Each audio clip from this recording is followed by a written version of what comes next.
너희는 여호와를 만날 만한 때 찾으라. 가까이 계실 때에 그를 부르라. 하나님은 영이시니 예배하는 자가 영과 진리로 예배할지니라. 이 시간 또 거룩한 주일을 허락하여 주셔서 주님 앞에 나와서 경배하며 예배드릴 수 있게 해주신 은혜에 감사하고, 특별히 한 주간 동안 살면서 온전히 주님의 주님 되심 앞에 깨어있지 못하고 환경과 상황에 매몰되어서 내 생각, 내 자아가 주인 되어 살았던 그런 시간들을 회개함으로 주님의 보혈로 깨끗이 우리의 심령을 씻어주셔서 주님께서 기뻐 받으시는 심령, 오직 주님께서 기뻐 받으시는 그런 예배가 되도록 다 함께 기도함으로 주님 앞에 나아가겠습니다.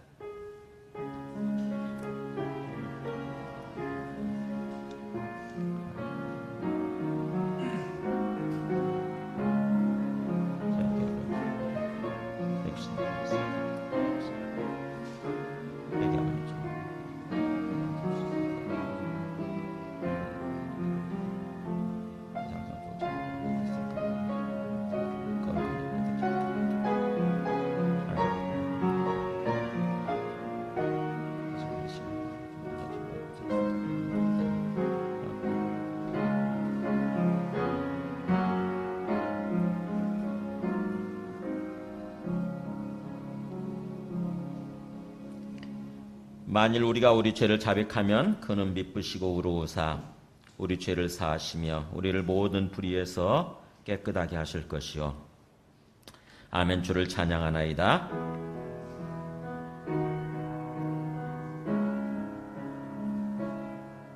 가사를 생각하면서 가사에 우리의 마음을 실어서 올려드리겠습니다.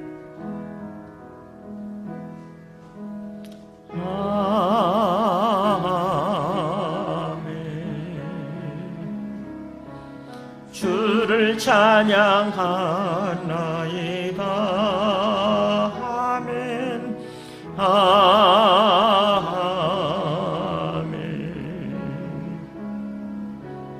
주를 찬양하나이다. 성령이 회복시켜 주옵소서. 성령님 회복시켜 주옵소서. 아멘. 성령님 치유하여 주옵소서. 치유하여 주옵소서. 아멘. 사도신경 고백하시겠습니다. 전능하사 천지를 만드신 하나님 아버지를 내가 믿사오며 그 외아들 우리 주 예수 그리스도를 믿사오니 이는 성령으로 잉태하사 동정녀 마리아에게 나시고 본디오 빌라도에게 고난을 받으사 십자가에 못 박혀 죽으시고 장사한 지 사흘 만에 죽은 자 가운데서 다시 살아나시며 하늘에 오르사 전능하신 하나님 우편에 앉아 계시다가 저리로서 산 자와 죽은 자를 심판하러 오시리라. 성령을 믿사오며 거룩한 공예와 성도가 서로 교통하는 것과 죄를 사하여 주시는 것과 몸이 다시 사는 것과 영원히 사는 것을 믿사옵나이다. 아멘. 오늘 말씀은 요한일서 2장 18절에서 29절까지입니다. 29절인데 18절에서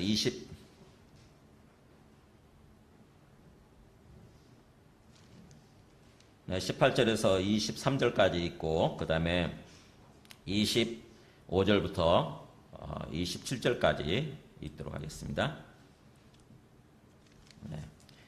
18절부터 23절까지. 아이들아, 지금은 마지막 때라. 적그리스도가 오리라는 말을 너희가 들은 것과 같이 지금도 많은 적그리스도가 일어났으니 그러므로 우리가 마지막 때인 줄 아노라.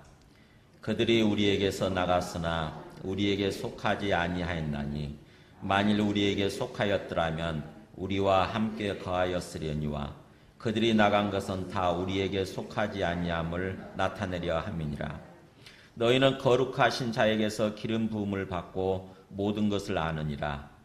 내가 너희에게 쓰는 것은 너희가 진리를 알지 못하기 때문이 아니라 알기 때문이요 또 모든 거짓은 진리에서 나지 않기 때문이라.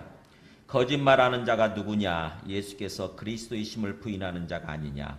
아버지와 아들을 부인하는 그가 적그리스도니 아들을 부인하는 자에게는 또한 아버지가 없으되 아들을 시인하는 자에게는 아버지도 있느니라. 26절입니다. 너희를 미혹하는 자들에 관하여 내가 이것을 너희에게 썼노라. 너희는 주께 받은 바 기름 부음이 너희 안에 거하나니 아무도 너희를 가르칠 필요가 없고 오직 그의 기름 부음이 모든 것을 너희에게 가르치며 또 참되고 거짓이 없으니 너희를 가르치신 그대로 주 안에 거하라. 28절 같이 읽습니다. 자녀들아 이제 그의 안에 거하라. 이는 주께서 나타내신 바 되면 그가 강림하실 때에 우리로 담대함을 얻어 그 앞에서 부끄럽지 않게 하리 함이라. 29절 너희가 그가 의로우신 줄 알면 의를 행하는 자마다 그에게서 난 줄을 알리라. 아멘. 앉으시겠습니다. 요한일서 말씀은 큰 주제가 뭐라고 그랬냐면은 우리 그 1장 3절에서 나와 있는 것처럼 사귐이라고 하는 단어가 나오죠.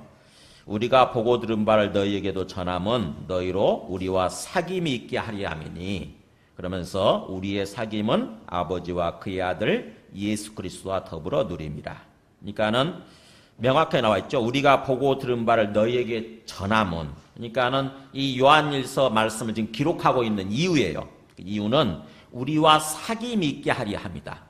그러니까는 사귐이란 게 교제지요, 교제. 그래서 이 지금 사도 요한이 이 요한일서를 쓰면서 너희들에게 이 편지를 쓰는 이유는 우리와 함께 교제하게 하기 위함이다. 그러면서 우리의 사귐은 누구와 함께 하는 거냐면은 아버지와 그의 아들 예수 그리스도와 더불어 누림이라. 그러니까는 하나님 아버지와 그다음에 예수 그리스도와 더불어서 또 우리가 함께 사귀는 거, 우리와 함께 사귀는 거. 그러니까는 한마디로 얘기하면은 하나님 안에서 주님 안에서 함께 공동체를 이루어서 함께 교제하는 거. 이것이 바로 코이노니아고 다른 말로 얘기하면은 이게 영생의 삶입니다. 영생의 삶. 그러니까는 영생이라고 하는 것은 우리가 마치 죽은 후에 비로소 받는 것처럼 이렇게 생각하기 쉬운데 그렇지 않다고 그랬습니다. 성경에서 말씀하는 영생이라고 하는 것은 어떤 거냐? 우리 요한복음 17장 한번 보여주실래요? 성경에서 여기서 말씀하는 이 사귐이라고 하는 것은 영생의 삶을 얘기하고 영생이라고 하는 것은 요한복음 17장에 나와 있는 것처럼 이거예요. 영생은 곧 유일하신 참 하나님과 그가 보내신 자 예수 그리스도를 아는 것이니이다. 그러니까 영생이라고 하는 것은 하나님과 참 하나님과 예수 그리스도를 아는 것 이렇게 되는 거예요. 그러니까는 영생이라고 하는 것은 단순히 우리가 어떻게 오해를 하냐면은 죽어서 죽은 후에 비로소 우리가 받는 것이고 그다음부터는 죽지 않고 그저 시간적으로 죽지 않고 영원히 사는 생명 이렇게만 생각하기 쉬운 거죠. 그렇게 되면 이 땅에서 예수님 믿고 나서 이 땅에서 삶이 어떻게 살아야 될지가 비게 됩니다. 그래서 영생이라고 하는 것은 그게 아니고 이 땅에서 예수 믿을 때부터 뭐예요? 이 믿을 때부터 예수님을 통해서 참 하나님을 알게 되고 그 다음에 그 참 하나님 아버지께서 보내신 자기 아들 예수라고 하는 그리스도 그분을 아는 거, 알아가는 거. 그러니까 머리로 아는 게 아니에요. 이게 지식적으로 아는 게 아니라 교제를 통해서 관계를 통해서 인격적으로 알아가는 거예요. 인격적으로. 제가 항상 예를 들죠. 미국에 있는 트럼프 대통령에 대해서 우리가 아는 걸까요? 모르는 걸까요? 네, 미국에 있는 트럼프 대통령 저는 몰라요. 물론 기본적으로 알죠. 그 사람이 미국 대통령이다. 부동산 재벌이었던 사람이다. 세 번째 결혼한 사람이다. 기본적으로 지식적으로 아는 건 있어요. 그렇지만 그 사람의 인격이 어떻고 지금 상황에서는 어떤 생각을 할 거고 어떻게 느낄 것이고 기분이 어떨 것이고 이런 거에 대해서 몰라요. 내가 그 사람하고 한 번도 교제해 본 적이 없기 때문에 그 사람하고 내가 한 번도 같이 살아본 적이 없기 때문에 그 사람에 대해서 인격적으로 알지를 못하는 거죠. 그래서 성경에서 말씀하는 안다고 하는 것은 바로 이렇게 인격적인 관계를 통해서 알아가는 거. 그러니까 하나님과의 관계에 있어서도 마찬가지고 예수님과의 관계에 있어서도 마찬가지예요. 우리가 지식적으로는 알죠, 그죠? 지식적으로는 이제 알아요. 어느 정도 신앙생활 조금 하다 보면은 하나님에 대해서 알지 않습니까? 그죠? 예수님에 대해서도 알아요. 지식적으로는 알아요. 근데 인격적으로 그분과 교제를 하지 않으면은 항상 그 우리 상황 속에서 지금 그분은 어떤 눈을 가지고 어떤 눈으로 나를 바라보고 계시고 어떤 생각을 품고 계실까? 나를 보시면서 지금 어떤 생각을 갖고 계실까? 어떤 마음이실까? 이걸 모르는 거예요. 우리의 환경 속에서 우리의 상황 속에서 그분을 모르는 것입니다. 그분과 인격적으로 교제가 안 되는 거예요. 그래서 영생의 삶이라고 하는 것은 그러니까 예수 믿고 나서 영생의 삶을 산다고 하는 것은 바로 이렇게 하나님과의 교제를 통해서 성령을 통해서 하나님과 교통이 일어나는 거죠. 성령을 통해서 하나님과 교제를 통해서 주님이 어떤 분이시구나. 주님이 지금 내 앞에 분명히 살아계시는 그런 분이시구나. 이렇게 인격적으로 알아가는 거. 이게 영생의 삶이고 그 삶을 위해서 이 요한일서를 지금 쓰고 있다고 하는 것입니다. 그러니까 요한일서 말씀을 통해서는 내가 영생의 삶을 살아가야 되겠구나. 내가 하나님과 더불어서 교통하는 삶을 살아야 되겠구나. 주님과 더불어서 사귀는 삶을 살아야 되겠구나. 이런 어떤 목표의식을 가져야 되고요. 신앙적으로 깨달아야 되고 그 다음에 어떻게 하면 그렇게 영생의 삶, 사귀는 삶을 살아갈 수 있는지 이 말씀을 통해서 깨달아야 됩니다. 첫 번째 단계 뭐라고 그랬냐면은 그렇게 영생의 삶을 위해서 첫 번째 필요한 게 뭐라고 그랬냐면은 빛된 삶이라고 그랬죠. 빛된 삶. 네. 죄악에서 벗어나서 죄의 습관에서 벗어나서 빛 가운데서 걸어가는 거, 거룩한 삶을 사는 거라고 했습니다. 거룩한 삶. 첫 번째 요소가 거룩한 삶. 그러니까는 내가 계속 죄의 습관 가운데 머물러 있으면서 머물러 있다고 한다면은 주님과 교제하는 주님과 사귀는 그런 교통의 삶이 일어나지 않는 거죠. 그게 끊기게 되는 거예요. 죄의 습관 가운데 계속 있으면 죄악 가운데 내가 있게 되면은 그게 끊기게 되는 거죠. 그 다음에 두 번째는 또 영생의 삶을 위해서 두 번째는 그 2장 3절부터 그 11절까지 사랑의 삶이라고 그랬습니다. 형제를 사랑하는 삶. 그러니까 우리에게 주어진 이 형제들을 사랑하는 삶을 살아가게 되는 것. 내가 예수 나 혼자 잘 믿으면 되지. 나 혼자 믿고 그냥 예배만 드리면 되지. 이런 생각하고 그야말로 어떤 내 안에 어떤 다른 형제들을 사랑하는 그런 마음이 없다. 다른 형제들하고 관계를 맺고 그들을 섬기고 그들을 뭔가 사랑하는 그런 관계가 없다. 그렇게 되면은 하나님과 교제하는 하나님과 함께 사귀는 그런 어떤 영생의 삶이 이루어지지 않는다고 하는 것입니다. 그러니까는 우리가 예수님 믿는다고 그러면서도 굉장히 뭔가 개인주의적으로 신앙생활 하는 사람들 있잖아요. 요즘 하도 이제 뭔가 이렇게 인터넷이 발달하고 그러다 보니까는 귀찮은 거예요. 교회에 나가서 다른 사람들하고 교제하고 그런 게 귀찮은 거예요. 그래서 모니터 앞에서 텔레비전 앞에서 텔레비전 틀면 설교 나오니까 텔레비전 앞에서 모니터 앞에서 설교 한번 들은 거 예배 한번 드린 거 그것을 내가 예배 드렸다고 생각하는 거예요. 설교 한번 들은 것을. 그리고는 땡 끝 하는 거죠. 그러면 그 사람한테 주님과 영적으로 이렇게 교제하는 교통하는 삶이 일어나느냐? 그렇지 않다고 하는 거죠. 그냥 주님이 뭔지도 모르는 거예요. 그냥 내중심적으로 여전히 내가 주인 되어서 살아가게 되는 거죠. 주님이 온전히 주님 되셔서 내 삶을 주관하시고 이끌어 가시는 그런 삶이 되는 것이 아니라 여전히 내가 주인 된 그런 모습으로 사는 거예요. 그냥 종교 활동하는 거죠. 종교 활동. 종교 행사하는 것입니다. 종교 행사. 그러면 그것은 진정한 신앙이 아닌 것이고 진정한 어떤 하나님과 교제하는 삶이 되지 않는 것이고 영생의 삶이 아니라고 하는 것입니다.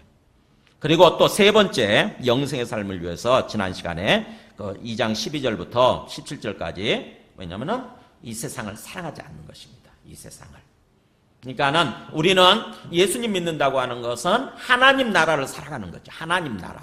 하나님이 통치하시는 세상을 살아가는 거예요. 그렇기 때문에 하나님이 계시는 그 하나님이 통치하시는 하나님 나라를 사랑하려고 해야 되는 거지. 여전히 내가 빠져나온 우리가 구원받았다고 하는 것은 그 사탄이 통치하는 세상으로부터 빠져나온 거거든요. 근데 내가 빠져나온 그 세상을 계속 미련을 두고 그 세상을 계속해서 사랑하는 삶을 살아가고 있다고 한다면은 당연히 하나님의 어떤 그런 영적인 교통이 일어나지 않게 되는 거죠. 그게 세 번째 요소였어요.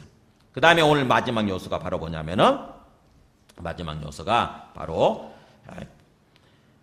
적그리스도를 경계하는 것입니다. 적그리스도. 즉 다시 말하면 이단을 경계하는 거예요. 이단. 그러니까는 내가 예수님 믿는다고 그러면서도 이단에 빠져 있어가지고 이단 사상을 쫓고 있다. 이단에 빠져 있는 사람들은 그렇죠. 자기는 예수 믿는다고 그러잖아요. 이단에 빠져 있는 사람들도 자기 예수 믿는다고 그럽니다. 그런데 그들은 이단에 빠져 있어요. 실질적으로. 그래서 이단의 교주를 마치 재림 예수라고 부르면서 그렇게 살아가고 있는 거죠. 그러면은 생각해 보세요. 위에서 하나님이 보실 때에, 위에 계시는 주님께서 보실 때에 그 사람을 받아주시겠어요? 그 사람과 영적인 교통이 일어날 수가 없는 거잖아요. 그죠? 성령께서 우리에게 오신 이유는, 성령을 통해서 교통이 일어나는데, 성령께서 우리에게 오신 이유는 주님을 알리기 위해서, 주님을 증거하기 위해서 오신 거잖아요. 그죠? 주님과 교통하는 삶을 살아가기 위해서 오신 건데, 주님이 아닌 어떤 다른 존재를 하나님처럼, 주님처럼 그렇게 섬기고 살아간다고 한다면은 그게 일어나지 않는 거죠. 그래서 이렇게 네 가지 요소를 우리가 영적인 어떤 하나님과 영적인 교통하는 삶을 살아가기 위해서 네 가지 요소를 얘기하고 있는 것입니다. 이런 식으로 요한일서는 거기까지가 첫 번째 설교예요.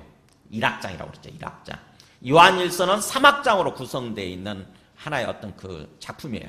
이게. 그러니까는 오늘까지 여기까지가 첫 번째 1학장이고요. 첫 번째 설교예요. 첫 번째 설교. 그 다음에 이제 나머지 또 두 번에 걸친 설교가 있는 거죠. 비슷하게 전개가 됩니다. 비슷한 내용들이. 그래서 다시 말씀을 정리하면은 우리가 하나님과 사귀는 그런 영생의 삶을 살아가는 게 예수 믿는 것의 목표고요. 예수 믿는 것의 목표고, 그것을 위해서는 첫 번째 뭐라고 했어요? 빛 가운데서 살아가는 것. 두 번째, 사랑하는 삶을 살아가는 것. 세 번째, 세상을 살아가지 않는 것. 그 다음에 오늘 네 번째 뭐예요? 이제 적그리스도를 경계하는 것. 적그리스도를 경계하는 것. 이런 거라고 하는 거죠. 자, 오늘 말씀을, 적그리스도는 이단을 의미합니다. 오늘 말씀을 나누기 전에 우리 나는 신천지였다라고 하는 그 간증 하나 좀 보여주실래요? 이단 집단 신천지에서 교육 강사로 활동해온 신도가 오늘 신천지 교리는 거짓이라며 탈퇴 기자회견을 열었습니다. 상황에 따라 수시로 바뀌는 신천지 교리는 결코 진리가 될 수 없다는 설명입니다. 최경배 기자입니다. 기자회견에 나선 지명한 씨는 2001년 신천지에 입교해 10여 년 동안 신천지 구역장과 교사, 전도사, 교육부장 등을 지냈으며 최근까지 신천지 부산 야고보 지파에서 교육 강사로 활동했다고 자신을 소개했습니다. 신천지 교리를 가르쳐온 지 씨가 신천지에서 탈퇴한 이유는 다름 아닌 수시로 바뀌는 교리에 대한 의문 때문이었습니다. 신천지 강사였던 제가 신천지를 나오게 된 가장 큰 이유는 진리는 변하지 않는 것인데 신천지 교리는 항상 변개되었고 이에 대한 의문과 갈등이 저를 눈뜨게 하는 계기가 되었습니다. 지 씨는 신천지로 인해 피해를 입은 모든 분들께 사죄와 용서를 구한다면서 이제부터 사단의 편이 아니라 하나님의 편에 서겠다고 밝혔습니다.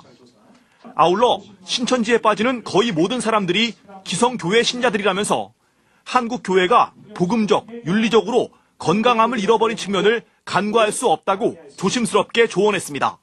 CBS 뉴스 최경배입니다. 네, 우리 오늘 이제 말씀을 보면은 18절에 그렇게 돼 있죠. 아이들아, 지금은 마지막 때라. 적그리스도가 오리라는 말을 너희가 들은 것과 같이 지금도 많은 적그리스도가 일어났으니 그러므로 우리가 마지막 때인 줄 아노라. 네. 지금 우리가 살고 있는 이 시기는 사실은 예수님 오실 때부터죠. 이 마지막 때, 영적으로 마지막 때라고 합니다. 마지막 때. 이 마지막 때의 특징이 뭐냐면은 주님께서 말씀하셨어요. 마지막 때의 특징이 마태복음 24장에 보면은 많은 사람이 내 이름으로 와서 이르되 나는 그리스도로 하여 많은 사람을 미혹케 하리라. 그러니까 마지막 정말 예수님이 다시 오실 때가 되면 될수록 뭐가 일어난다고 하냐면 많은 그리스도가, 많은 거짓 그리스도가 일어나는 거예요. 많은 사람들이 와가지고 내가 그리스도다 이렇게 얘기하게 된다고 하는 거죠. 아까 저 이만희 씨도 사실은 마찬가지예요. 자기가 재림 예수다 이렇게 얘기를 하거든요. 그러니까는 그러면서 거짓 그리스도들과 거짓 선지자들이 일어나 큰 표적과 기사를 보여 할 수만 있으면 택하신 자들도 미혹하게 하리라. 그러니까는 많은 거짓 그리스도들, 이게 적 그리스도예요. 거짓 그리스도. 적그리스도란 말이 그리스도를 적대시하는 세력이잖아요. 그죠? 그리스도를 대적하는 자, 이게 적그리스도 아닙니까? 그러니까는 거짓 그리스도예요. 거짓 그리스도 그리고 거짓 선지자들이 많이 일어날 거라고 하는 거예요. 마지막 때가 되면은. 그래서 주님께서 그렇게 말씀하신 것처럼 지금도 이 요한일서를 쓰던 당시에도 많은 적그리스도가 일어나 있다고 하는 것입니다. 그때 적그리스도가 많이 일어났던 사람들이 사실은 바로 누구냐면은 이따가 좀 살펴보겠지만은 영지주의자들이라고 해요. 영지주의자들. 그래서 그때 일어났던 이 영지주의자들에 대해서 성경에서 계속 말씀을 하고 있는 게 베드로 후서의 말씀이 집중적으로 나오고요. 그 다음에 유다서의 말씀에도 나와요. 이따가 좀 살펴보도록 하죠. 오늘날 우리에게도 마찬가지죠. 우리들도 이렇게 거짓 그리스도들이 굉장히 많은 거죠. 아까 신천지에 빠졌던 그런 거 봤지만 신천지가 지금은 신천지 14만 4천 명이 되면은 14만 4천 명 채우기 위해서 14만 4천 명이 되면은 영과 육이 하나가 돼가지고 절대 안 죽는다. 이런 식으로 주장을 했는데 숫자가 넘어서기 시작한 거예요. 저 사람들이 2008년도부터 지금 한 16만 명 정도 된다고 합니다. 그러니까는 그 다음부터는 이제 이게 뭔가 바꾸기 시작하는 거죠. 교리를 바꾸기 시작한 거예요. 그래서 지금은 16만 명 정도 되는데 신천지뿐만 아니라 저쪽에 또 안상홍 하나님의 교회 거기도 또 굉장히 숫자가 많죠. 거기도 아주 그야말로 뭐 100만 명이 넘는다고 그래요. 세계적으로. 그리고 또 뭐 통일교니 또는 또 여호와의 증인들이니 이런 어떤 우리 주변에 이 적그리스도, 거짓 그리스도들이 굉장히 많이 있습니다. 이단 세력들이. 그래서 그들에 대해서 이렇게 얘기를 해요. 경계하라고 그러면서 19절에서 23절까지 보게 되면은 19절에 그들이 우리에게서 나갔으나 우리에게 속하지 아니하였나니 영지주의자들도 이 요한일서를 쓰던 당시에 이단인 영지주의자들도 원래 함께 모여서 예배드리고 함께 교제했던 사람들이에요. 근데 그들이 이게 분리됐다고 하는 것입니다. 그래서 만일 우리에게 속하였더라고 한다면은 우리와 함께 거하였으려니와 그들이 나간 것은 다 우리에게 속하지 아니함을 나타내려 함이니라. 그러니까 진정으로 이 사람들이 진정으로 예수님을 믿고 하나님께 속해 있는 사람들이 아니라고 하는 것을 보여주는 것이 바로 그들이 분리해서 나갔다고 하는 그런 사실이라고 하는 거죠. 마찬가지죠. 지금 신천지도 마찬가지죠. 신천지에 있던 사람, 신천지에 있던 사람들이 대부분 다 정통교회에 속해 있던 사람들이 사실은요. 그랬다가 자기들은 이제 다른 주장을 하기 시작하는 거죠. 뭐 다른 데도 마찬가지입니다. 안상 하나님의 교회도. 그러면서 이렇게 얘기하죠. 그렇기 때문에 20절에 21절에 그러죠. 너희는 거룩하신 자에게서 기름 부음을 받고 모든 것을 아느니라. 이 거룩하신 자 바로 하나님이죠. 하나님에게서 기름 부음은 바로 뭐냐면은 성령이에요. 그러니까 하나님에게서 성령을 받고 모든 것을 우리가 지금 기본적으로 알고 있다고 하는 거죠. 진리를 알고 있다고 하는 거예요. 그래서 내가 너희에게 쓰는 것은 너희가 진리를 알지 못하기 때문이 아니라 알기 때문이요. 또 모든 거짓은 진리에서 나지 않기 때문이니라. 그러니까 1차적으로 우리가 이 거짓 그리스도, 적그리스도에 빠지지 않기 위해서는 이단에 빠지지 않기 위해서는 먼저 우리가 진리를 확실하게 알아야 돼요. 우리가 진리의 복음이 무엇인지를 먼저 정확하게 알고 그 다음에 성령을 통해서 온전히 교제하고 교통하는 삶을 살아가야 성령 충만한 삶을 살아가야 우리가 이단에 빠지지 않게 되는 거죠. 내가 진리의 복음을 알지 못한 상태에 있으면은 쉽게 빠집니다. 지금 신천지에만 우리가 한 해 이단에 빠지는 사람들이 한 5만 명 정도 된다고 그래요. 정통교회에 속해 있다가 이단에 빠지는 사람들이 5만 명 정도 되는데 그 중에 신천지에만 빠지는 사람들이 한 2만 명 정도가 된다고 합니다. 그 중에 지금 저쪽에서는 이 신천지에서는 장애인들이나 노인 양반들은 받아들이지도 않아요. 젊은 사람들, 우리 시민형제 같은 대학생들 주로. 지난번에 CBS에서 데모하는 거 보셨어요? 몇만 명이 함께 모여가지고 CBS에서 있어요? 예비 프로그램에 혹시 있나 보세요. 예비 동영상에 신천지 뉴스한 거 없는 것 같은데 한 몇만 명이 모여가지고 막 CBS를 둘러싸고 전국에 있는 CBS를 둘러싸고 그들이 데모하는 거 젊은 사람들이 겁날 정도입니다. 겁날 정도.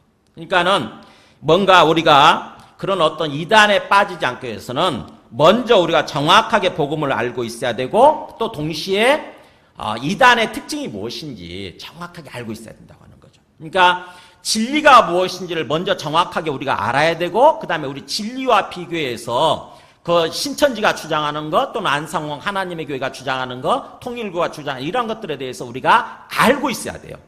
근데 대부분의 사람들이 그걸 몰라요. 우리 진리의 복음도 잘 모를 뿐만 아니라 이단들의 그 주장에 대해 핵심적인 주장에 대해서 몰라요. 그러니까는 가만히 있다가 넉넉히 있다가 어느 순간에 당하게 되는 거죠. 정통교회 다니던 사람들이에요. 심지어는 직분은 뭐 집사가 되고 권사가 되고 장로인 사람들도 심지어는 목회자 3호 목회자인 사람들도 빠져요. 신천지에 빠져요. 심각한 거죠. 그러니까 심각한 거죠. 우리 그거 한번 좀 먼저 보여줄까요? 나는 신천지였다고 한번 보여줘 보실래요? 집 근처에 교회 다니면서 모태신앙으로 엄마랑 같이 사이좋게 교회를 다녔는데요. 제가 빠지게 된 계기는 제가 대학교에 들어가게 되면서부터였어요. 초반 부분에서는 신천지 교리보다는 예수님에 대해서 이제 많이 말을 하고 그 다음에 성경이 얼마나 정확한 책인가 이런 거에 대해서 알려주고 같이 예수님 영상도 보고 하다가 교회에서 씨밭나무새 이러는 사람이 있다면 신천지라고 의심을 해볼 만한 것 같아요. 이제 물이라든지 불이라든지 번개라든지 이런 거를 계속 배우는데 이게 이제 밑작업이 되는 겁니다. 미리 배웠던 단어를 전부 껴맞추게 되면은 신기하게도 하나의 스토리가 되어서 이제 교주 이만희 씨 얘기가 나온 거는 결론이겠죠, 어떻게 보면. 네, 그렇죠. 거의 마지막에 배우죠. 처음부터 그걸 말하면은 바보가 아닌 이상 믿을 사람이 없으니까 이제 완전히 비유풀이에 빠져들어서 와 불은 뭘까, 물은 뭘까, 번개는 뭘까 그러다가 이제 완전히 빠지고 나서 이제 요한계시록 배울 때쯤에 이제 참 얘기하면 네 요한계시록에 이제 좋은 사람들이 많이 나와요. 뭐 믿음을 지켜서 이기는 자에게 상을 주겠다 뭐 이런 게 나오면은 이기는 자 이퀄 이만희 씨 이렇게 해서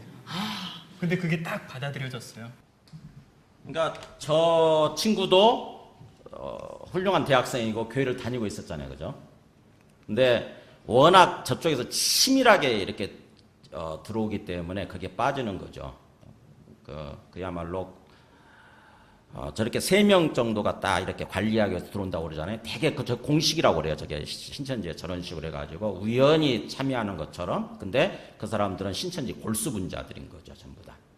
가지고 그런 식으로 해서 하니까 우리가 어느 순간에 정말 정확하게 진리의 복음을 알고 있지 못하면 그리고 또 그 신천지에서 주장하는 신천지뿐만 아니라 이단에서 주장하는 그 핵심적인 것들에 대해서 우리가 알고 있지 못하면 어느 순간에 특히 성경을 알고자 하는 사람들 있잖아요. 성경 말씀을 알고자 하는 사람들일수록 쉽게 빠지는 거예요, 저게. 왜냐하면 저기서는 수학 공식처럼 그렇게 딱 짜맞춰가지고 처음에 기본적으로 공식을 딱 가르치고 나서 그 공식에 성경 말씀을 대입하게 되면 성경이 쫙 다 맞아 들어가는 것처럼 이렇게 보이니까 그런 식으로 하니까 대부분의 사람들이 빠져들어가게 되는 거죠. 그래서 먼저 우리가 정확하게 그 어떤 그 진리를 알고 있어야 돼. 보면은 22절에 그렇게 돼 있잖아요. 거짓말하는 자가 누구냐 그러면서 저 거짓 그리스도 이단이 뭐냐? 이단이 누구냐? 예수께서 그리스도이심을 부인하는 자가 아니냐? 아버지와 아들을 부인하는 그가 적그리스도다. 그래서 아들을 부인하는 자에게는 또한 아버지가 없으되 아들을 시인하는 자에게는 아버지도 있느니라. 그러니까는 이단의 특징은 뭐냐? 예수님에 대해서 정확하게 얘기하지 않는 것입니다. 예수님이 주와 그리스도이시라고 하는 것을 정확하게 얘기하지 않는 거예요. 이 땅에 오신 하나님의 아들로서 주와 그리스도가 되신 분이시다라고 하는 걸 정확하게 얘기하지 않는 것입니다. 예수님을 하나님의 아들로 절대 얘기하지 않아요. 예수님을 하나님으로 얘기하지 않아요. 신천지도 마찬가지예요. 만약 예수님이 하나님이다 그러면 어떻게 되겠습니까? 그러면은 이만희가 재림 예수가 될 수가 없잖아요. 그죠? 죽고 끝난 존재여야 비로소 자기가 재림 예수가 되는 거니까. 예수는 죽고 끝난 존재예요. 근데 그래서 예수를 하나님의 아들, 하나님이라고 절대 얘기하지 않습니다. 신천지에서는. 그러니까 우리가 먼저 진리에 대해서 정확히 알아야 되는데 진리가 뭐냐? 진리의 핵심이 예수님에 관한 거잖아요. 그죠? 예수님을 정확하게 아는 거예요. 예수님을 뭘로 아는 거냐면은 우리 로마서 1장 4절에 그렇게 돼 있죠. 로마서 1장 4절에 성결의 영으로는 죽은 가운데서 부활하여 능력으로 하나님의 아들로 인정되셨으니 곧 우리 주 예수 그리스도시니라. 네, 예수님을 뭐예요? 하나님의 아들로 인식하는 거예요. 진리의 가장 핵심 뭐냐면은 예수님을 정확하게 알고 믿는 건데 예수님을 뭘로 알아야 되냐면은 하나님의 아들이에요. 이 땅에 오신 하나님의 아들. 근데 예수님을 하나님의 아들로 어떻게 우리가 믿을 수 있는가? 우리와 똑같은 인간의 모습인데 그것도 33살짜리. 생각해 보세요. 33살 우리 전제 제 입장에서 보면 굉장히 어려 보인다고요. 근데 그런 존재를 하나님의 아들로 하나님으로 인정한다? 여러분 같으면 그렇게 되겠어요? 그게? 어려운 거잖아요. 그죠? 정신 이상하지 않으면 어려운 거잖아요. 뭐예요? 예수님의 부활 아니면 불가능하다고 하는 것입니다. 죽은 가운데서 부활하여 이렇게. 그러니까 예수님이 부활하지 않으셨으면 죽은 가운데서 부활하지 않으셨으면 절대로 예수님을 하나님의 아들로 우리가 인식할 수가 없는 거예요. 그래서 결국 복음은 뭐냐? 진리의 복음은 예수님의 십자가의 죽음과 부활이 있는데 부활을 통해서 예수님을 하나님의 아들로 먼저 인식을 하고 하나님의 아들로 먼저 알고 그 다음에 그 하나님의 아들이신 분이 십자가에서 죽으신 거 십자가에 죽으신 거 왜 죽으셨을까? 바로 내 죄 때문에 나를 대신해서 죽으셨다고 하는 것을 믿는 거. 이게 복음이에요. 이게 복음. 그러니까 부활을 통해서 먼저 예수님을 하나님의 아들로 정확하게 알고 깨닫고 그 다음에 하나님의 아들이신 분이 십자가에서 죽으셨다고 하는 이 수수께끼를 어떻게 풀어내는 겁니까? 네, 이게 바로 우리 죄를 대신해서 우리 죄를 위해서 나를 대신해서 죽으셨다라고 하는 것입니다. 그래서 예수님은 최종적으로 어떤 분이 되냐면은 주 예수 그리스도가 되시는 거예요. 예수님은 주님이 되시고 그리스도가 되시는 분이에요. 나를 대신해서 십자가에서 죽으시고 부활하셔서 지금도 살아계시는 하늘에 살아계시는 예수님은 주님이 되시고 그리스도가 되신다. 이렇게 믿는 거. 이게 진리의 복음이에요. 이게 진리의 복음의 핵심. 그래서 사도행전 2장에는 요약을 해놓고 있죠. 예수를 하나님이 살리신지라. 십자가에서 죽었던 예수를 하나님이 살리셨다. 하나님 부활시키셨고 그 다음에 그 하나님이 오른손으로 예수를 높이시네. 그러니까 예수님을 부활시키실 뿐만 아니라 하늘로 다시 올라가신 거예요. 승천하셔서 하나님 우편에 앉으신 거죠. 그게 오른손에 높이셨다 그런 뜻이에요. 예수님이 하나님 우편에 지금 살아계시는 거예요. 그래서 그 예수님을 가리켜서 너희가 이렇게 얘기하는 거죠. 너희가 십자가에 못 박은 이 예수를 하나님이 주와 그리스도가 되게 하셨느니라. 그러니까 우리가 십자가에 못 박아 죽었던 그 예수는 하나님이 부활시키시고 다시 살리시고 그 다음에 하늘로 끌어올리셔서 하나님 우편에 앉게 하심으로써 그분이 주와 그리스도가 되셨다. 그래서 주 예수 그리스도 이렇게 되는 거예요. 주 예수 그리스도. 우리는 주 예수 그리스도란 말을 이름처럼 많이 알죠. 이름처럼 마치 이름이 아니에요, 여러분. 이름이 아니고 예수님은 주님이 되시고 그리스도가 되신다라고 하는 복음이에요. 복음, 명제. 초대교회 때 사도들이 전했던 복음의 명제. 그게 주 예수 그리스도예요. 주 예수 그리스도. 예수는 주님이 되시고 그리스도가 되신다. 이렇게 믿는 것입니다. 그러니까 부활을 통해서 정확하게 인식하는 거예요. 부활을 통해서 예수님이 하나님의 아들이셨구나. 이 땅에 오신 하나님의 아들이시구나. 근데 그분이 내 죄 때문에 십자가에서 죽으셨구나. 그럼에도 불구하고 그분이 다시 부활하셔서 하늘에 오르셔서 지금 하나님 우편에 살아계시는구나. 근데 그분이 바로 나의 주님이시다. 나의 그리스도가 되시다. 이렇게 믿는 거. 이게 진리의 복음의 핵심이에요. 이거를 정확히 알게 되면 대부분 여기에 다 이단은 걸리는 거죠. 이걸 정확하게 알게 되면은 이단에 우리가 빠지지 않게 되는 것입니다. 이것과는 다른 주장을 하게 될 때에 그들을 분별할 수 있게 되는 거죠. 그래서 진리의 복음을 이렇게 정확하게 안 다음에 그 다음에 이 초대교회 때 적그리스도들 있잖아요. 여기 18절에서 나와 있던 적그리스도들은 아까 누구라고 그랬냐면 바로 초대교회 때 대표적인 이단이었던 영지주의자들이에요. 영지주의자들. 영지주의자. 영지란 말이 영적 지식이란 뜻입니다. 그러니까 영적으로 지식만 가지면 내가 구원받는다 이렇게 생각했던 사람들. 그게 영지주의자들이에요. 그걸 그노그티즘이라고 그러는데 우리 영어로 날리지 있죠. 날리지가 우리 발음은 N으로 시작이 되지만 원래 철자가 앞에 뭐가 있냐면 K가 있잖아요. K-N-O 이렇게 되잖아요. 그러니까 그 영지주의 그노그티즘 거기에서 나온 게 이 날리지예요. 이 날리지. 지식이란 뜻이에요. 그러니까는 인격적으로 믿는 것이 아니라 살아계신 하나님, 살아계신 주님을 인격적으로 믿는 게 아니라 그냥 내가 지식으로 예수라는 존재가 있었다더라. 그분이 그 하나님의 아들인데 영적으로 왔다 간 존재다. 어떻게 하나님이 육체를 입고 오겠냐, 인간의 모습으로. 그러니까는 잠깐 인간들이 착각한 거고, 잠깐 착각 속에 빠진 거고, 그냥 영적인 존재로 왔다 갔을 뿐이다. 그래서 영적으로 알면 내가 구원받는 거다. 이렇게 주장하는 사람들이 영지주의자들이었어요.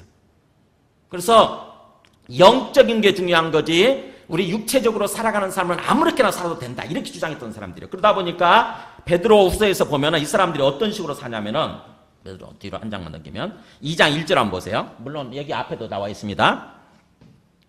보세요. 그러나 백성 가운데 또한 거짓 선지자들이 일어났었나니, 옛날 그 구약 시대 때 거짓 선지자들이 있었던 것처럼 이와 같이 너희 중에도 지금 거짓 선생들, 거짓 교사들이 있으리라.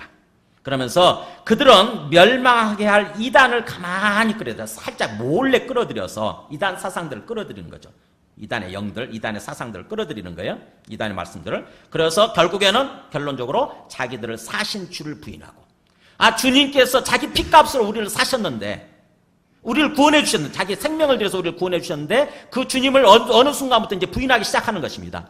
이단에 빠진 사람들은 그거거든요. 예수님을 주님으로 인정하지 않아요. 처음에는 막 이 땅에 교회를 다닐 때는, 정통교회 다닐 때는 예수님을 향해서 주님 부르다가 2만년을 섬기면서부터는 나중에는 예수님을 주님이라고 인정하지 않는 거죠. 그래서 자기들 사신 주를 부인하게 되는 거예요. 부인하면서 결국에는 뭐예요? 그렇게 함으로써 임박한 멸망, 영원한 멸망을 스스로 취하는 자들이라. 그러니까 이단에 빠진 사람들은 뭐예요? 자기가 스스로 자기 발로 기어 들어가는 거예요. 자기 발로 영원한 멸망을 향해서, 영원한 지옥을 향해서 스스로 걸어 들어가는 것입니다. 하나님이 밀어넣은 게 아니잖아요. 그죠? 우리 스스로가 진리의 복음을 정확히 알지 못하다 보니까, 그래서 제대로 안 믿다 보니까 어느 순간에 이단적인 생각을 받아들여가지고 이단 교주를 재림 예수라고, 하나님이라고, 주님이라고 섬기는 거예요. 내가 그걸 취한 거잖아요. 내가. 그러니까 내 스스로 영원한 멸망으로, 지옥으로 기어 들어간 거죠. 내 스스로 걸어 들어간 거잖아요. 그거예요. 그래서 이 사람들의 이 사람들의 그 미래가 어떻게 되느냐. 베드로후서 3장으로 한번 와보세요. 베드로후서 3장에 보면은, 오른쪽에 있죠. 이제 베드로후서 3장 3절에 보세요. 먼저 이것을 알지니, 그러면서 말세에 조롱하는 자들이 왔어. 말세가 되면, 이렇게 종말 때가 되면은 진리의 복음을 놓고 또 하나님에 대해서, 예수님에 대해서 이제 조롱하는, 막 키덕거리는 사람들 있죠. 조롱하는 사람, 놀리는 사람들이 나타날 거라고 하는 거죠. 조롱하는 자들이 와서, 이게 바로 이단들이죠. 적그리스도, 이런 자들이 와가지고 뭐라고 하냐면은 자기의 정욕을 따라서 행하면서, 그러니까 자기 욕망이죠. 자기 욕망과 욕심을 따라서 행하다 보니까 그게 결국 죄죠. 죄를 행하겠죠. 그 죄를 이제 합리화하기 위해서, 죄를 변명하고 합리화하기 위해서 이제 짐짓 주님을 부인하고 조롱하겠죠. 당연히 진리의 복음을. 그래서 그렇게 되죠. 자기의 정욕을 따라서 행하면서 조롱하여 이르되, 뭐라고 조롱하냐면 주께서 강림하신다는 약속이 어디 있느냐. 우리 믿는 것은 예수님이 이 땅에 오셨고, 그래서 하늘로 다시 올리셨고, 하나님 우편에 계시다가 그분이 다시 오신다는 거잖아요. 그죠? 그분이 다시 오셔서 그때는 심판하러 오시는 거죠. 이 세상의 모든 죄악된 것들을 다 심판하기 위해서 오시는데, 이 사람들은 자기의 죄악된 삶을 합리화하려고 하다 보니까 인정하기 싫은 거예요. 그거를 주님이 다시 온다고 하는 것을 인정하기 싫죠. 그래서 그렇게 얘기하는 거죠. 주께서 강림하시는 약속이 어디 있느냐. 말도 안 되는 소리 하지 마라. 그러는 거죠. 뭐 주님이 다시 오신다고? 예수가 다시 오신다고? 그럼 말도 안 되는 소리 하지 마라. 그러면서 조상들이 잔으로부터 만물이 처음 창조될 때와 같이 그냥 있다. 그러니까 무슨 말이냐면, 만물이라고 하는 것은 처음부터 끝까지 그냥 그대로 있는 거다. 이게 무슨 심판받고 영원한 불로 태워지고 이런 게 아니라 처음부터 끝까지 영원토록 계속 그대로 있는 거야 라고 주장한다고 하는 거죠. 심판이라고 하는 건 없는 거다. 세상 끝이라고 하는 것은 멸망이라고, 심판이라고 하는, 멸망이라고 하는 건 없는 거다 라고 이렇게 얘기를 한다고 하는 거죠. 그러나 결론은 어떻게 되느냐 보세요. 7절에 보세요. 7절에. 이제 하늘과 땅은 그 동일한 말씀으로 불사르기 위해서, 과거에 물로 한번 심판하신 적이 있었던 것처럼, 노아의 홍수 때죠. 물로 온 세상을 한번 심판하신 적이 있었던 것처럼, 지금 물로 홍수로 심판한 흔적이 여기저기 다 있잖아요. 온 세계에 있잖아요. 그죠? 온 세계에 다 있지 않습니까? 산에 올라가도 조개 껍데기가 있잖아요. 그 산이 다 물속에 잠겨 있었다고 하는 것도 보여주는 거 아닙니까? 그게 그렇게 물로 홍수를 한번 심판하셨던 것처럼 이제 7절에 그죠? 이제 하늘과 땅은 앞으로 이 세상은 그 동일한 말씀으로 불사르기 위해서 이제는 불로 심판하시는 거죠. 불사르기 위해서 보호하신 바 되어 경건하지 아니한 사람들, 이 사람들이 조롱하는 사람들이고 바로 거짓 그리스도들이고 적 그리스도들이죠. 이 사람들이 바로 이단에 빠진 사람들. 이 사람들을 경건하지 아니한 사람들의 심판과 멸망의 날까지 보존하여 두신 것이니라. 네. 자기들이 아무리 아니라고 주장을 해도 아무리 예수님의 다시 오신다거나 심판이라 이런 게 없다라고 자꾸 합리화시킨다 할지라도 자기들 말대로 되는 게 아니죠. 진리는 진리대로 되는 거거든요. 결국 주님께서 오셔서 반드시 심판하시고 그들이 멸망하게 되는 날이 반드시 온다고 하는 것입니다. 이게 이단의 실체고요. 이단의 미래예요. 그렇다고 한다면 우리가 이렇게 이단에 빠지지 않고 진리의 복음 가운데서 살아가는 것, 진리의 복음을 정확히 알고 거기서 살아가는 게 너무너무 중요한 거죠. 자, 그렇다고 한다면 이제 세 번째입니다. 어떻게 하면, 다시 본문으로 들어가세요. 어떻게 하면 우리가 그렇게 완전히 진리의 복음 가운데서 살아가게 될 수 있을까요? 어떻게 하면 주님과 영적으로 교제하고 교통하면서 그것을 통해서 정말 하나님 살아계신 건 맞구나. 정말 예수님이 이 땅에 오셨다 가신 하나님의 아들이 맞구나. 지금도 내 앞에 살아계시는구나. 이건 진짜 실제구나. 이렇게 알면서 인격적으로 교제하는 삶을 살아갈 수 있을까요? 어떻게 하면요? 이게 안 되면 우리 신앙생활 헛것하는 거예요. 이게 안 되면. 하나님과 이렇게 영적으로 하나가 돼서 교제하고 교통하는 삶을 살지 않는다고 한다면은 우리 신앙생활 잘못하는 거고요. 우리 잘못 믿고 있는 거고요, 지금. 그렇다고 한다면 어떻게 하면 그렇게 진짜 하나님이 실제로 살아계시는 것을 우리가 분명하게 알고 믿으면서 하나님과 영적으로 교제하는 삶을 살아갈 수 있을까요? 어떻게 하면? 그게 이제 마지막 말씀이에요. 그게 24절부터 보세요. 24절부터 보면은 너희는 처음부터 들은 것을 너희 안에 거하게 하라. 처음부터 들은 것, 복음이죠, 복음. 그죠? 처음부터 들은 진리의 말씀이죠. 아까 제가 말씀드렸잖아요. 진리의 복음 뭔지? 예수님에 관한 것. 그거를 우리 마음속에 거하게 하라. 우리 마음속에 항상 있게 하라는 거죠. 항상 살아있게 하라. 거한다는 건 살든다는 뜻이죠. 그냥 지식적으로 좀 아는 정도가 아니라 활발하게 그 진리의 복음이 우리 마음속에서 막 역사하는 것입니다. 살아있는 거예요. 살아서 꿈틀꿈틀 되는 거예요. 그렇게 거하게 하라. 그러면서 처음부터 들은 것이 너희 안에 거하면, 그렇게 되면 어떻게 됩니까? 그때는 너희가 아들과 아버지 안에 거하리라. 네, 즉 진리의 복음이 우리 안에 살아있고 진리의 복음 가운데서 분명하게 우리가 살게 되면, 즉 다시 말하면 예수가 이 땅에 오신 하나님의 아들이시고 우리의 주님이 되시고 그리스도가 되신다고 하는 것을 분명하게 믿으면, 확실하게 믿으면 그런 뜻이죠. 그러면 너희가 아들과 아버지 안에 거하리라. 네, 그때는 그렇게 되면은 너희가 아들 안에, 즉 하나님 아들이 진짜 하나님의 아들이 맞고 하나님의 아들 안에서 삶을 살아가게 될 것이고, 그 다음에 또 하나님 아버지 안에서 살게 되리라 이런 뜻이에요. 즉 하나님 아버지와 영적으로 교제하고 교통하는 삶이 된다고 하는 것입니다. 영적 선순환이죠. 사실은 선순환이에요. 주님을 제대로 믿게 되면 주님과 교통하는 삶이 되고, 또 주님과 교통하는 삶을 살게 되면 더욱더 진리가 뚜렷해지면서 믿게 되어지고 이렇게 되는 거죠. 근데 악순환에 빠지잖아요. 주님을 제대로 안 믿으면 그러면 진리를 잘 모르고, 또 진리를 잘 모르면 또 주님 하나님 안 계시는 것 같고, 예수님도 하나님의 아들이 아니신 것 같고, 그러면은 아무리 우리가 교회를 다니고 예배를 드린다 할지라도 여전히 하나님에 대해서 잘 안 믿으니까 그냥 내가 주인 돼서 사는 거예요. 마치 이 세상이 전부인 것처럼. 이 세상에, 저 영원한 세상은 없는 것처럼 그렇게 살게 되버리니까, 그러면 영적 악순환에 빠지는 거죠. 완전히 악순환에 빠지는 것입니다. 그래서 지금 그 얘기를 하는 거예요. 그래서 25절에 그가 우리에게 약속하신 것은 이것이니 곧 영원한 생명이니라. 예수님이, 하나님의 아들 예수님이 우리에게 약속하신 것이 뭐냐? 영원한 생명, 즉 영생의 삶이라는 거죠. 영생의 삶. 여기서 또 얘기하죠. 예수님이 우리에게 영생의 삶을 주시기 위해서, 영생의 삶을 약속해 주시기 위해서 바로 이 땅에 오신 거다. 바로 그런 삶을 위해서. 그렇기 때문에 이제 이렇게 얘기하죠. 28절, 26절에 너희를 미혹하는 자들에 관해서 내가 이것을 너희에게 썼노라. 지금 너희를 미혹하는 자들이 하도 많기 때문에 지금 우리 마음을 다른 곳으로 끌고 가려고 하는 잘못된 말씀을 전하고 잘못된 어떤 그 가르침을 주는 이단들이 워낙 주변에 널려 깔려 있기 때문에 지금 경계하도록 이것을 쓴다고 하는 거죠. 마지막. 우리도 마찬가지죠. 요한일서 당시도 마찬가지, 우리들도 마찬가지죠. 우리들도. 우리 주변에 자칫하게 어느 순간에 우리가 주님의 진리 복음을 정확히 모르고 어느 순간에 한눈 팔고 있으면 네, 이단에게 빠지게 되는 것입니다. 어쩌면 우리 가운데 혹시 양쪽 다 양다리 걸치고 계신 분이 혹시 있을지 모르겠어요. 아니면 우리 자신은 아니라도 혹시 우리 가족 가운데 제가 사랑교회 있을 때 이단 세미나를 한 적이 있어요. 이단에 대해서 이렇게 이단 전문가를 초청해가지고 이단에 대해서 빠지지 않도록 신천지의 특징은 이거고 저쪽 안상호 하나님의 교회는 특징은 이거고 이러면서 막 이단에 대해서 세미나를 했는데 놀랍게도 이단 세미나가 끝나고 나서요. 우리 성도, 우리 형제들 중에서 제가 그 젊은 청년들 데리고 있었는데 형제들 중에서 3명 정도가 이단에 빠지고 양다리 걸치고 있었던 사람이 나오고요. 또 가족들 중에 그렇게 그 이단에 빠진 사람들이 엄청 많이 나오는 거예요, 이게. 와, 제가 깜짝 놀랐어요. 야, 사랑교회가 이렇구나, 사랑교회가. 그 말씀이 강하다고 하는 사랑교회도 이렇게 이단에 빠진 사람들이 이렇게 많구나.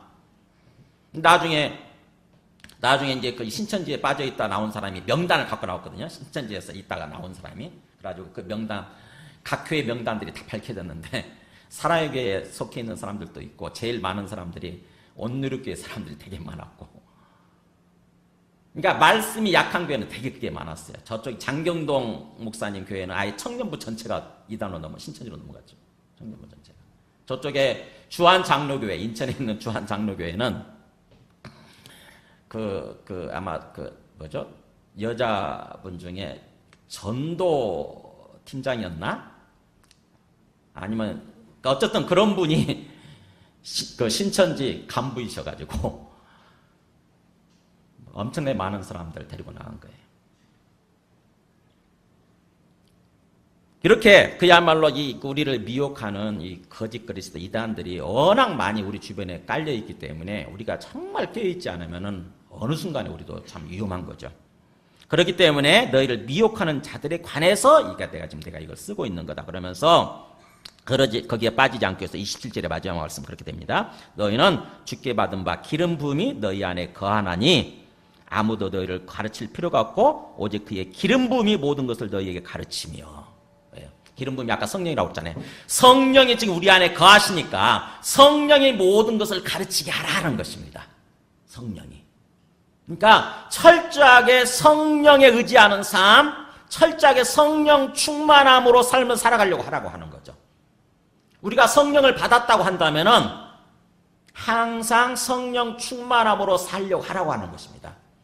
성령이 누구냐? 성령이 한번 요한복음 14장 16절 한번 보여주실래요? 기름 부음이 도대체 뭔가요? 요한복음 14장 16절 보면 이렇게 나오죠. 예수님이 죽으시기 전에 그 성령을 보내주실 거라고 얘기하면서 이렇게 얘기해요.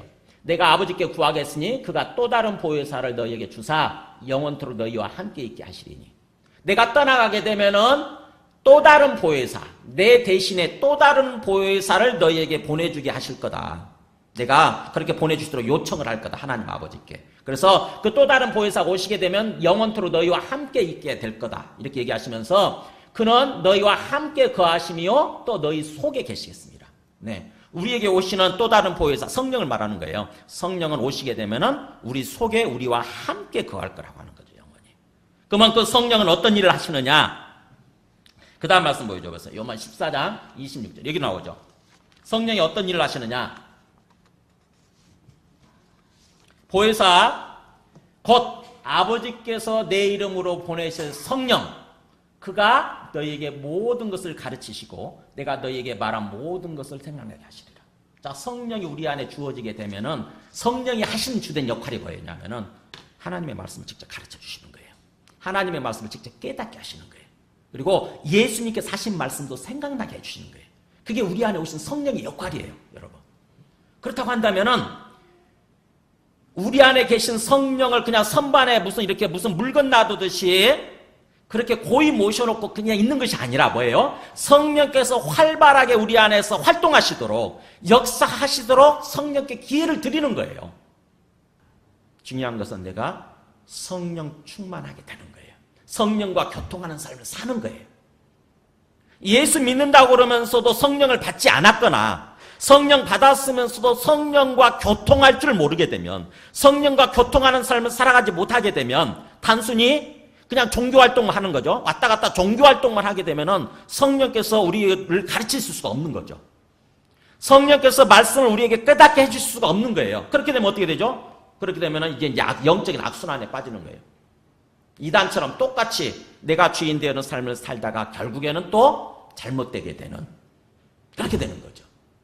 그러니까는 온전히 예수님을 주님으로 믿고 온전히 주님을 주님으로 믿고 주님 안에서 거하는 가운데서 성령 충만함을 위해서, 성령 역사하심을 위해서 간절히 소망하고 기도할 때, 그때 우리가 성령 충만하게 되고 성령께서 인도해 가시는 삶을 산다고 하는 것입니다.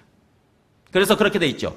끝에 27절 끝에 너희를 가르치신 그대로, 그 다음에 뭐예요? 주 안에 거하라. 주 안에. 주님의 주님 되심 안에서 삶을 살라는 거예요.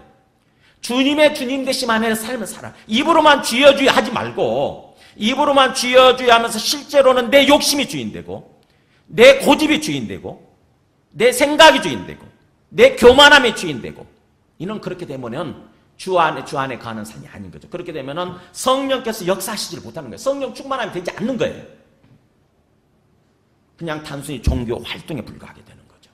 그러니까는 주 안에 온전히 진리를 통해서 예수님이 주님 되신다고 하는 알았잖아요. 예수가 주와 그리스도가 되신 것을 알았지 않습니까? 그죠? 복음을 통해서 알았어요, 이제. 진리의 복음을 통해서. 그렇다고 한다면은 예수님이 입으로만 주여 주여 할 게 아니라 진정으로 주님이 주님 되시는 삶을 사는 거예요. 환경과 상황 속에서 항상 주님이 내 앞에 살아계신다. 그분이 나의 하나님이시고 나의 주님 되신다라고 하는 것을 항상 깨어있는 가운데서 주님 바라보고 그 앞에서 내 주권을 내려놓는 것입니다. 내 주권을 내려놓고 그분께서 부어주시는 성령을 사모하는 거예요. 그분께서 부어주시는 성령을 간절히 사모하는 거예요. 기도하는 거죠. 기도하는 거예요. 그래서 예수님 믿는다고 그러면서도 기도하지 않게 되면 성령이 충만할 수가 없고, 성령 충만하지 않으면 결국에는 우리는 주님이 주님 되시는 삶을 사는 것이 아니라 결국에는 내가 주인 되는 삶을 살아갈 수밖에 없어요. 그래서 성경에 보면은 에베소서 4장 30절에 하나님의 성령을 근심하게 하지 말라, 이런 말씀 나오고요. 데살로니가전서에 성령을 소멸치 말라는 말이 있어요. 성령을 소멸치 말라. 그러니까 우리 안에 지금 기본적으로 주어져 있는 성령에 대해서 근심하게 하지 마라. 성령이 언제 근심하실까요? 성령 무시해버리고 내가 입으로만 주여 주여 하면서 내가 주인 되는 삶을 살려고 할 때 성령께서 근심하시게 되는 거죠. 또 언제 성령이 소멸되게 될까요? 우리 안에 계시는 성령이 없어지진 않아요. 항상 계신다고 그랬으니까. 근데 성령의 역사가 소멸되는 것입니다. 성령이 없는 것처럼 돼요, 나중에는. 언제요? 내가 자꾸 그분을 무시하게 되면. 성령을 자꾸, 아무리 성령께서 우리한테 자꾸 이렇게 뭔가 우리 마음을 감동시켜 주시는데도 불구하고 그 성령의 음성에 순종하는 것이 아니라 여전히 내 생각 속에 빠져가지고 내 감정과 기분에 취해가지고 내가 주인 되는 삶을 살잖아요. 성령을 자꾸 한 번 무시하고 두 번 무시하고 이렇게 되면요, 나중에는 성령이 없는 것처럼 사라집니다. 성령의 역사가 끊겨요. 그게 성령의 소멸이에요. 성령의 역사의 소멸. 그럼 불신자하고 똑같아지죠. 불신앙 상태에 빠집니다. 그래서 우리가 예수님을 믿는다고 한다면, 그래서 성령을 받았다고 한다면 누가복음 11장 13절 너희가 악할지라도 좋은 것을 자식에게 줄 줄 알거든, 같이 있습니다. 하물며 너희 천부께서 구하는 자에게 성령을 주시지 않겠느냐. 누구한테 성령을 부어주신다고요? 구하는 자. 처음 성령을 받는 걸 말하는 게 아니에요. 처음 성령을 받는 뿐만 아니라 계속해서 성령 충만함을 말하는, 성령 충만함. 하나님 앞에 간구하는 자, 간절히 기도하고 구하는 자에게 주님께서는 성령을 부어주신다고 하는 것입니다. 그러니까 우리가 기도하지 않으면, 간구하지 않으면 성령이 충만하지 않게 되고요. 결국 성령 충만하지 않게 되면은 결국 내가 주인 되는 삶을 사는 거고, 그러다 보면은 결국엔 주님의 말씀도 깨닫지 못하게 되고, 결국에는 또 이단에 빠지게 되는 거죠. 이단에 빠지게 되는 거예요. 주님의 말씀을 알지 못하니까, 주님과 인격적인 교제가 되지 않으니까. 그래서 그런 악순환에 빠지지 않도록 뭐예요? 진리의 복음을 정확하게 알고, 진리의 복음 정확하게 알고, 그 다음에 온전히 주님이 주님 되신 것을 알고, 그 앞에서 철저하게 나를 내려놓는 삶을 사는 것입니다. 오직 주님께서 주님 되시도록 온전히 그러면서 주님 앞에 나와서 기도하는 거예요. 간절히 기도하는 거예요. 주님 성령을 부어주시옵소서. 성령 충만하게 하여 주시옵소서. 성령께서 내 마음을 가득 채우시고 내 삶을 인도하여 주시옵소서. 이렇게 간절히 간구하는 거예요. 제가 봐도 아무리 일단 기본적으로 알아도요, 주님이 주님 되신다는 것을 알아요. 우리 대부분 알잖아요. 이제 복음 어느 정도 들으면은 예수님이 주님이시라더라. 이렇게 머리로는 알아요. 근데 기도하지 않는 사람들은, 간절히 기도하지 않는 사람들은 머리로만 알 뿐이지 실제 항상 내가 주인 되는 삶을 살아갈 수밖에 없더라고요. 환경과 상황이 녹록지 않거든요. 우리를 둘러싸고 우리 인생이 녹록지 않아요. 우리 인생이 쉽지 않다고. 끊임없이 유혹이 있고요. 끊임없이 어려운 상황이 와요. 그럴 때 계속 내 생각이 내가 주인 되려고 하게 돼 있어요. 끊임없이. 제가 오늘 아침에 굉장히 당황스러운 일이 벌어졌는데 주보를 인쇄하려고 그러는데 갑자기 프린터가 안 되는 거예요. 프린터 아마 컴퓨터가 고장나서 컴퓨터를 새로 까면서 아마 이게 포맷이 새로 돼버린 것 같아요. 프린터 드라이버가 새로 된 것 같아요. 그러다 보니까는 리필 링크 있잖아요. 리필 링크인데 이 HP 정품 잉크 쓰는 것으로만 인식을 하는 거죠. 그러다 보니까 잉크가 떨어졌다라고 계속. 그러면 이게 안 돌아가는 거예요. 와, 이거 당황이 되더라고요. 당황. 어떻게 하더라 이게. 그래서 프린터를 새로 산 사람한테 전화를 했어요. 좀 급하지만 아침에 좀 7시쯤인데 안 받는 거야. 아무리. 막 욕이 나오는 거예요. 좀 받아주지. 아무리 좀 일찍 하지만 지가 좀 프린터를 팔았으면. 제가 제 전화가 가면은 제가 문자도 많이 보내고 그랬기 때문에 잉크도 계속 리필을 받았기 때문에 알잖아요. 나중에 문자를 보냈어요. 이런 상황이라서 지금 급하게 좀 아침 일찍 죄송하지만 전화를 하는 거라고. 안 받는 거예요. 그래서 마음에 굉장히 힘든 상태에서 와서 결국에는 급하게 여기 교회 와서, 교회는 양면 인쇄가 안 되거든요. 급하게 그냥 여러분이 갖고 있는 프린터가 그렇게 해서 나온 겁니다. 주보가 지금 급하게. 제 마음이 편하지가 않는 거예요. 상황이 어려워지니까 이런 상황 속에서 목회자인 저도 분명히 주님이 이 상황 중에서도 그래도 주님이 살아계시고 주님이시고 뭔가 주님이 뜻하신 바가 계셔서 또 이런 상황을 허락하셨기 때문에 이런 상황이 일어난 거다라고 하는 그런 믿음을 가져야 되고, 그냥 내 생각 내려놓고 온전히 주님께서 인도하시는 대로 그대로 걸어가야 되는데 그렇게 되지 않는 거예요. 마음이 힘드니까. 하물며 여러분 한번 생각해 보세요. 여러분 우리 건강에 이상이 생겼을 때, 또는 우리 경제적인 어려움이 생겼을 때, 우리 직장에 문제가 생겼을 때, 또 어떤 사람들과의 관계가 문제가 생겼을 때, 가까운 사람들이나 우리 자식 문제가 생겼을 때 보세요. 누가 주인인가 그때 주님이 주님 되심이 딱 생각이 나고 그 앞에서 나를 내려놓는 그런 삶을 살려고 하게 되는가. 네, 그렇게 하는 사람들은 성령 충만한 상태예요. 근데 그렇지 않은 사람들은 결국에는 성령의 어떤 인도를 받는 것이 아니라 내가 주인 돼서 내 생각, 내 욕심, 내 자가 주인 되는 삶을 살려고 하다 보니까 그대로 망가집니다. 거기서 무너져요. 그래서 그대로 제가 막 주인 되려고 하는 그런 마음 상태를 계속 유지하면서 가잖아요. 그러면 그냥 거기서 무너지는 거예요. 주님께서는 이런 상황도 주님이시거든요. 그죠? 이런 상황에서도 주님이 살아계시고 주님께서 허락하셨기 때문에 일어난 거예요. 그렇다고 한다면은 내가 억지로 막 저기 하는 것이 아니라 내려놓는 거예요. 그냥 나를 내려놓고 주님께서 또 이 상황 가운데서 인도해 가시도록 나를 내려놓는 것입니다. 어떤 경우에도 내 생각, 내 감정이, 내 기분이 주인되지 않도록 나를 내려놓는 게 필요해요. 주님의 주님 되심 앞에 깨 있는 거예요. 그러면서 주님께서 성령으로 충만히 인도해 주시도록. 저는 어제 늦게까지 기도했어요. 정말 오늘 예배를 위해서 성령께서 충만히 인도해 달라고. 그런데도 불구하고 어느 순간에 또 어제는 어제고 오늘은 또 오늘인 거예요. 네. 그러니까 여러분이 얼마나 기도하나 한번 생각해 보세요. 내가 얼마나 성령 충만함을 위해서 얼마나 기도하나. 매일같이 기도하는 저도 힘든데 일주일에 한 번 정도 어쩌다 한 번씩 간헐적으로 기도하시는 분들은 과연 성령의 이끌림 받을 수 있겠어요? 간구하는 자에게 구하는 자에게 성령을 주시지 않겠느냐. 이 말씀 꼭 기억하시기 바랍니다. 정말 간절히 성령, 어떤 우리 어려운 상황일수록 간절히 구하는 거예요. 성령께서 성령을 부어주시고 성령께서 인도하여 주시옵소서. 성령께서 온전히 주님 되어 주시옵소서. 이렇게 기도하는 거, 지금 그런 삶을 살라고 하는 것입니다. 이렇게 그래서 그런 삶을 살 때 비로소 우리가 주님과 영적으로 교통하는 삶이 일어나는 거예요. 다시 주님과 영적으로. 그게 영생의 삶이에요. 영생의 삶. 말씀 정리합니다. 이렇게 영생의 삶의 우리 신앙의 최종적인 목표가 돼야 되고, 그러니까 주님과 교제하고 교통하는 거예요. 완전히 주님과 완전히 교통하는 삶을 사는 거예요. 완전히 사귀는 삶. 에녹처럼. 에녹이 300년을 그렇게 주님과 동행했대잖아요. 그죠? 300년 동행했더니 하나님이 보실 때 에녹이 너무너무 이뻐가지고 그냥 그대로 데려가 버리셨다고요. 그죠? 죽지 않고 그대로 데려가. 그게 바로 동행, 다른 말로 하면 영생의 삶이에요. 이게 주님과 교통하는 삶. 주님께서는 우리에게 이 땅에서 그런 삶을 살아가기를 원하시는 거예요. 우리 모두에게. 우리를 기뻐하시면서 우리와 함께 살아가기를 원하시는 것입니다. 우리 함께 찬송하고 기도하겠습니다. 찬송가 357장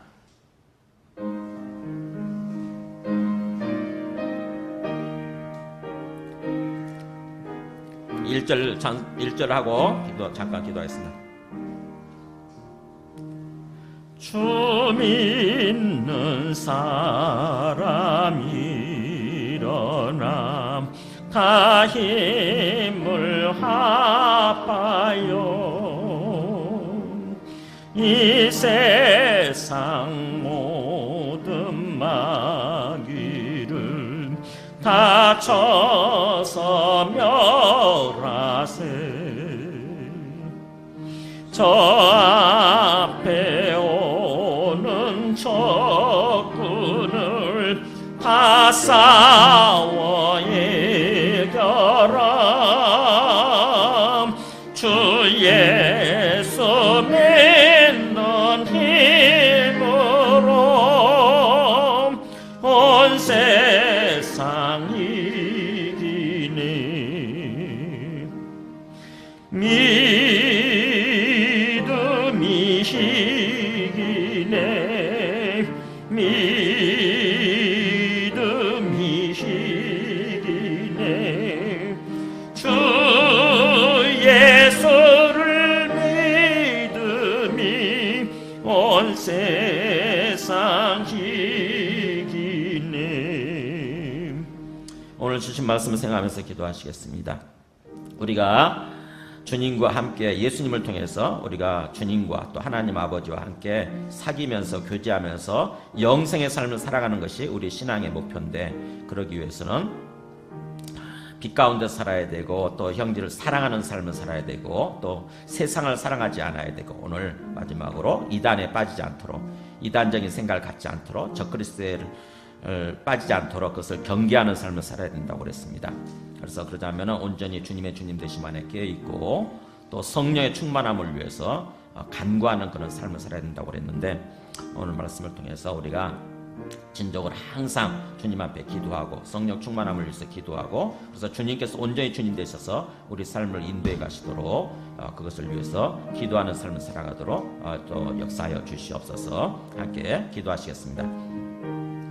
하나님 아버지, 우리 모든 사람들이 진정으로 주님께서 이 땅에 오신 그 목적대로 우리 모든 사람들이 진정으로 살아계신 주님과 영적으로 교제하며 교통하면서 살아가는 그런 삶을 살아갈 수 있도록, 그런 신앙생활을 하게 되도록 오늘 말씀을 우리 마음속에 깨닫게 해주시고 완전히 우리 마음속에 새겨지게 하여 주시옵소서. 항상 진리의 복음을 정확히 알고 주님의 주님 되심 안에 깨어있고 또 성령 충만함을 위해서 항상 간구하는 그런 삶을 살아가는 그런 우리 모두가 되게 하여 주시옵소서. 네, 2절부터 하시면서 봉헌하시겠습니다. 온 인류 마귀 괴율로 큰 죄에 빠지니 진리로 띠를 띠고서 늘 기도 드리세. 참 믿고 그제하면서 겁없이 나갈 때 주 예수 믿는 힘으로 온 세상 이기네. 믿음이 이기네. 믿음이 이기네. 주 예수를 믿음이 온 세상 이기네. 주를 앙무한다고 하는 것은 주를 우러러 이렇게 사모하는 마음으로 우러러 보는 것입니다.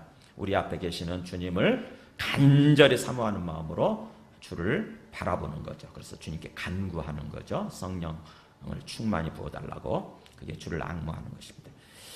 지금은 이 땅에 오셔서 우리 죄를 위해서 죽으시고 부활하심으로, 그래서 하나님 우편에 살아계셔서 우리 삶을 인도해 가시는 예수 그리스도의 은혜와 하나님 아버지의 크신 사랑과 성령님의 내주 감화 감동 충만하시는 종이 오늘 말씀을 통해서 진정으로 우리가 진리의 복음을 정확하게 알고 주님의 주님 되심 안에 깨어있고, 그래서 주님 앞에 나아가서 성령 충만함을 위해서 간구함으로 항상 성령을 충만히 받아서 성령을 통해서 주님과 교제하고 교통하며 살아가는 그런 영생의 삶을 살아가기로 다짐하는 모든 심령과 그 가정과 그 하시는 일들 위에 지금부터 영원토록 함께 하시기를 간절히 축원하옵나이다. 아멘.